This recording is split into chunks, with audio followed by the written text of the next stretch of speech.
ባቡል ዜናችን የመጨረሻው ምዕራፍ የቢዝነስ መረጃዎች የሚቀርቡበት ጊዜ ላይ እንገኛለን። መረጃዎች ልታጋራን ቤተልሔም ሞገስ ስቱዲዮ ተገኝታለች። ቤቲ እንደምን ዋልሽ? ደህና ነኝ አብይ።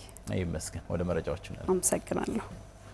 ጤና ይስጥልን የተወደዳችሁ ተመልካቾቻችን፣ የባቡል ዜና የቢዝነስ ዘገባችን ተጀምሯል። አጋራችን ደግሞ ኢትስዊች አክሲዮን ማህበር ነው። መልእክቱን ተከታትለን እንመለስ።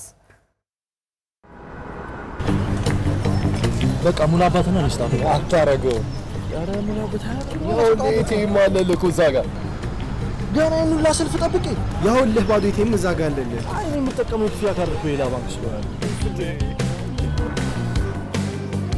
ደሞዝ ገብቶና ከፋያችን ይሳል። ዛሬማ ከፋይ አንተ ነህ። ባንክ በቂ ገንዘብ አላስኩት። ፖስ ማሽን አለ ወይ ከፋ የዚህ ባንክ ክፍያ ካርድ አላስኩት። ሰበበኝ አረማክተው ሁሉም የክፍያ ካርድ በሁሉም ፖስ ማሽን ላይ ይሰራል።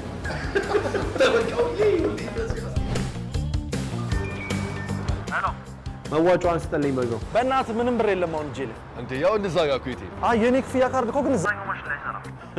ሰበቡ እሱ እኮ ድሮ ቀረ።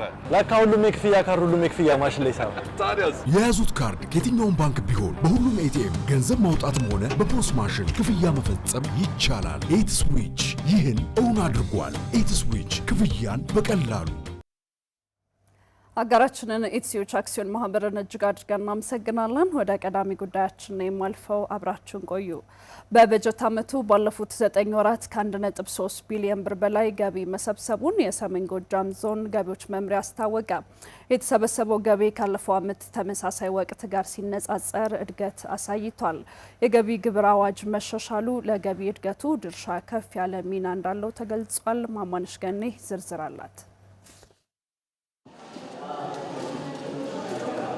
የሰሜን ጎጃም ዞን ገቢዎች መምሪያ በ2018 በጀት ዓመት ከ2 ቢሊዮን ብር በላይ ገቢ ለመሰብሰብ አቅዶ እስከ መጋቢት 30 ከ1.3 ቢሊዮን ብር በላይ ገቢ መሰብሰቡን በመምሪያው የግብር አሰባሰብና አወሳሰን ክትትል ዋና የስራ ሂደት አስተባባሪ ተዋቸው ሞላ ያነሳሉ። 9 ወሩ አፈጻጸም እቅዳችን 1.4 ቢሊዮን ነው። ያው የአፈጻጸሙን ስናየው 85% አካባቢ ከከተማ አገልግሎት ወደ 261.4 ቢሊዮን አካባቢ ነው። 112.5 ሚሊዮን ነው። 43% ከ9 ወሩ የፈጸምንበት ነው። ጠቅላላ መደበኛና ከተማ አገልግሎት ከ9 ወሩ እቅድ 1.69 ቢሊዮን አካባቢ ነው። የደረስነን 1.3 ቢሊዮን ነው።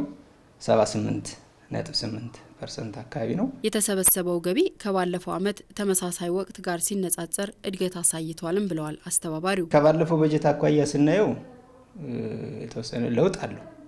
ለውጡም ባለፈው በጀት ዓመት በዚህ ወቅት ተመሳሳይ ከተሰበሰበው ገቢ አኳያ 828 ሚሊዮን 642607 ብር የብልጫውም ስናየው በብር ደረጃ ወደ 498.54 ሚሊዮን አካባቢ ብልጫ አለው። የገቢ ግብር አዋጅ መሻሻልና የቅንጅታዊ ስራዎች መጠናከር ለገቢ ግብሩ እድገት በምክንያትነት ተነስተዋል። ዋና ለገቢ ማደጋችን ደግሞ የተሻለ ነው ብለን የምንይዘው እንግዲህ አጠቃላይ እንደ ፌዴራልም የገቢ ግብሩን አሻሽሏል።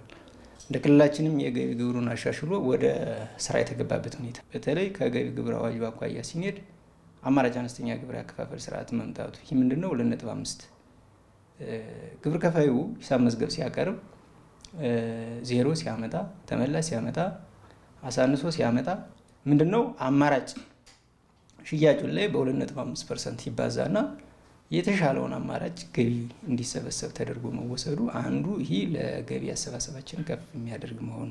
በቀጣይ ቀሪ ወራትም ክፍተቶችን በመለየትና የድጋፍና ክትትል ስራዎችን አጠናክሮ በመስራት እቅዱን ለማሳካት በትኩረት እንደሚሰራ ተገልጿል።